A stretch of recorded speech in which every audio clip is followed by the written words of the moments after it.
Most of InDesign's features live in its panels, and there are a lot of panels in this program. For example, here's the Pages panel, and the Layers panel, and the Links panel. And since you're going to be looking at these panels a lot, you should know how to manage them efficiently.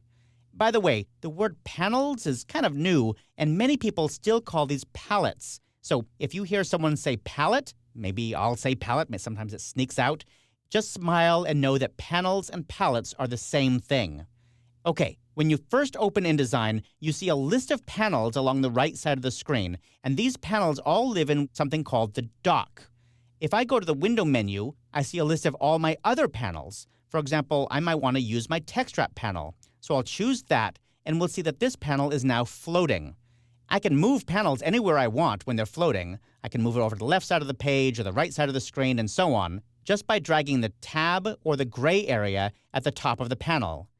I could even move it over to the right side and put it into the dock. And you do that by dragging it until you see a little blue line. The blue line means it's going to go here. So I let go of it, and now we can see the Text Wrap panel is docked. I'll click on it to open it and click on it to close again.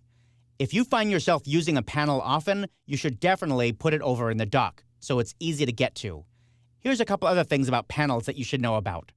First of all, there's a double-headed arrow at the top of the dock, and when you click on that, it opens all the panels so you can see them.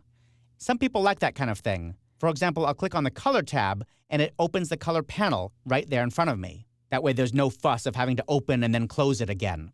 On the other hand, I find that to be just kind of a waste of space on the screen, so I'm going to click that double arrow again and put it back into this mode where I just see the names. In fact, I don't even need to see the names because after you've been using InDesign for more than 2 weeks, you're going to know what all these icons are. That's the Text Wrap panel icon. That's obviously the Color Swatches icon and so on. So I don't need to see the names, and I can hide them by dragging the left edge of the dock to the right. I'll simply place my cursor over that gray line and drag it to the right until the names go away. Now I just see the panel icons, which I just find a much more efficient use of screen real estate. Now, granted, sometimes I want those panels to be floating instead of in the dock, and I can do that by opening them and then dragging the tab out of the dock and onto the screen again. Now it's floating. There's the Links panel, and the Layers panel, and the Pages panel, and so on. I could drag all of these out if I want. I can even make these little floating minimized versions if I want, and then click on the double arrow to expand it. Positioning your panels is all about finding what you need as quickly and easily as possible, but you'll find that you need different panels open at different times. When you're working with text, you need certain panels open, and when you're using interactive elements, you need different panels open. Fortunately, InDesign has a feature called Workspaces, and you'll find the workspaces up here on the right side of the application bar. Right now it's set to Essentials.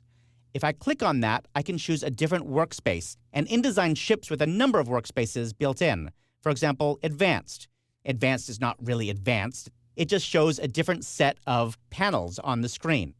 Now, when I go back to the Essentials workspace, you'll see it's exactly the way it was when I left it. But this is kind of a mess, and I'd like to clean it up. So I'm going to go back to the Workspace menu and choose Reset. Reset means put it back to the way it was when it was first created, when this workspace was fresh. There we go, back to its original form. Okay, so once you have your panels set up just the way you want them, you're going to want to turn your focus to your document and how to control how InDesign displays artwork and page items.